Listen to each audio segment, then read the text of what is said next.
روایات کے مطابق حضرت ادریس علیہ السلام نے دنیا میں لوگوں کو سب سے پہلے لکھنے پڑھنے اور تعلیم حاصل کرنے کا درس دیا۔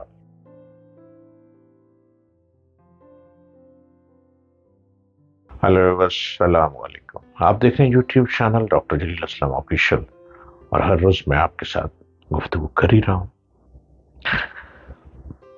حضرت ادریس علیہ السلام کون تھے؟ حضرت ادریس علیہ السلام اللہ تعالیٰ کے تیسرے نبی تھے، جو حضرت آدم علیہ السلام اور حضرت شیش علیہ السلام کے بعد نبوت کے بڑے جلیل القدر منصب پر فائز ہوئے۔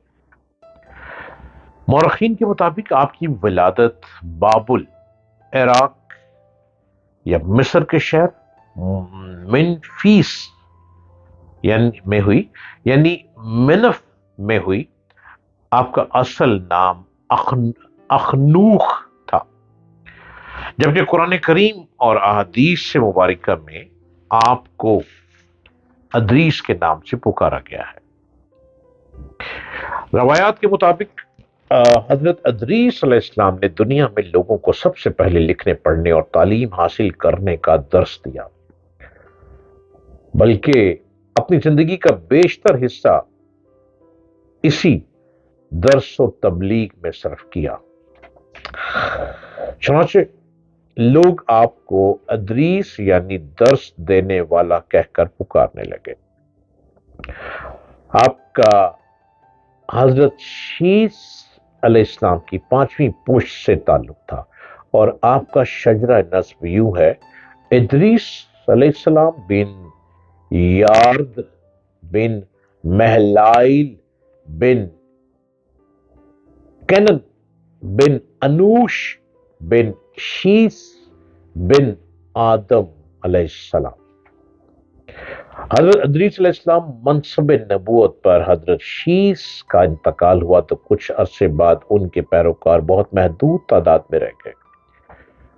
قابیل کی اولاد نے کفر و شرک، بدکاری و بے حیائی کا بازار گرم کر رکھا تھا۔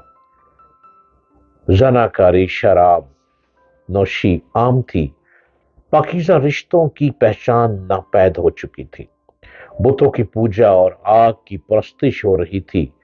گویا دنیا پر شیطان اور اس کے حواریوں کا راج تھا۔ حضرت آدم علیہ السلام اور حضرت شیس کی قائم کردہ شرعی حدود اور احکامات الہی کو پامال کیا جا رہا تھا، اور یہی وہ وقت تھا کہ جب اللہ جل شانہ نے اس بگڑی قوم میں ایک نبی مبعوث کرنے کا فیصلہ کیا، اور اس عظیم منصب کے لیے حضرت شیس علیہ السلام کی نسل سے حضرت ادریس علیہ السلام کا انتخاب فرمایا۔ حضرت ادریس علیہ السلام میں وہ تمام خوبیاں بدرجہ اتم موجود تھیں جو اللہ کے نبی میں ہونی چاہیے۔ آپ حضرت آدم علیہ السلام کے دین کے پیروکار، نہایت عبادت گزار، متقی، پرہیزگار اور انتہائی سچے انسان تھے۔ بابل سے مصر کی جانب ہجر تنبوت کے منصب پر فائز ہوتے ہی اور ہجر نبوت کی طرف بڑھتے ہی آپ نے اپنی قوم کے بھٹکے ہوئے لوگوں میں واعظ و تبلیغ کا کام شروع کر دیا۔ لیکن راہ ہدایت کا یہ درس اور نیکی کی باتیں ان لوگوں کو بہت ناگوار گزرتی، وہ آپ کے دشمن ہو گئے۔ آپ اور آپ کے پیروکار کو طرح طرح سے اذیتیں دینے لگے، یہاں تک کہ آپ نے ان کی ایذا رسانیوں سے تنگ آ کر بابل سے ہجرت کا ارادہ کر لیا، اور اپنے پیروکاروں کو اپنے اس فیصلے کی اطلاع دی۔ بابل درہ فرات اور درہ دجلہ کے کنارے ایک سرسبز و شاداب علاقہ تھا، لہذا لوگوں کے لیے اس علاقے سے ہجرت کرنا خاصا مشکل فیصلہ تھا، اور انہوں نے اس حوالے سے تحفظات کا اظہار بھی کیا۔ لیکن پھر حضرت ادریس علیہ السلام کے سمجھانے پر وہ لوگ آپ کے ساتھ ہجرت پر تیار ہو گئے۔ حضرت ادریس اور ان کے پیروکاروں نے بابل سے مصر کا رخ کیا اور دریائے نیل کے کنارے آباد ہو گئے، جو بابل سے بھی زیادہ سرسبز و شاداب علاقہ تھا۔ حضرت ادریس علیہ السلام نے یہاں کے لوگوں میں درس و تبلیغ کے کام کو جاری رکھا۔ آپ اس وقت لوگوں میں رائج تمام زبانوں سے واقف تھے اور عوام کو انہی کی زبان میں درس دیتے تھے۔ قرآن پاک میں ذکر آپ کا قرآن مجید میں 2 مرتبہ ذکر آیا۔ سورہ مریم میں اللہ تعالیٰ فرماتے ہیں اور اس کتاب میں ادریس کا ذکر بھی کیجیے، بے شک وہ بڑے سچے نبی تھے اور ہم نے ان کو بلند رتبے تک پہنچایا۔ سورہ مریم کی آیت 56-57 نیز سورۃ الانبیاء میں اللہ تعالیٰ نے فرمایا، اور اسماعیل علیہ السلام اور ادریس علیہ السلام اور ذوالکفل کا تذکرہ کیجیے، یہ سب احکام الہیہ پر ثابت قدم رہنے والے لوگوں میں سے تھے۔ سورۃ الانبیاء آیت 85 قرآن کریم کی معرفت و مستند تفسیر معرف القرآن کے مطابق حضرت ادریس علیہ السلام حضرت نوح علیہ السلام سے 1000 سال پہلے پیدا ہوئے۔ روح المعانی بحوالہ مستدرک حاکم، اللہ تعالیٰ نے آپ کو نبوت کے مرتبے پر سرفراز فرمایا اور آپ پر 30 صحیفے نازل فرمائے۔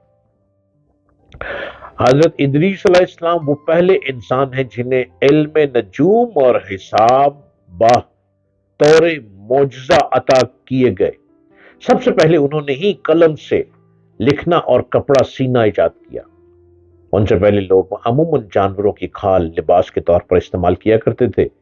پھر یہ کہ سب سے پہلے ناپ تول کے طریقے بھی آپ ہی نے متعارف کروائے اور اسلحہ بھی آپ کی ایجاد ہے۔ آپ نے اسلحہ تیار کر کے بنو قبائل سے جہاد کیا۔ دنیا کا سب سے پہلا شخص جس نے قلم سے لکھا حضرت ادریس۔ معاویہ بن حکم سلمی رضی اللہ تعالیٰ عنہ سے روایت ہے کہ انہوں نے حضور صلی اللہ علیہ وآلہ وسلم سے رمل کے بارے میں سوال کیا۔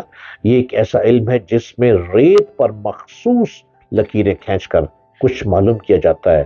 تو رسول اللہ صلی اللہ علیہ وآلہ وسلم نے فرمایا، ایک پیغمبر تھے جنہوں نے یہ لکھا، لہذا جس شخص کا خط ان کے موافق ہو جائے تو اچھا ہے۔ علماء تفسیر فرماتے ہیں کہ پہلا شخص جس نے تبلیغ دین کے لیے وعظ و خطاب کا سلسلہ شروع کیا وہ حضرت ادریس علیہ السلام تھے۔ آپ حضرت ادریس علیہ السلام کے بارے میں سنتے چلے جائیے، وقت محدود ہے۔ سیکنڈ پارٹ میں آپ سے اگلی گفتگو کروں گا۔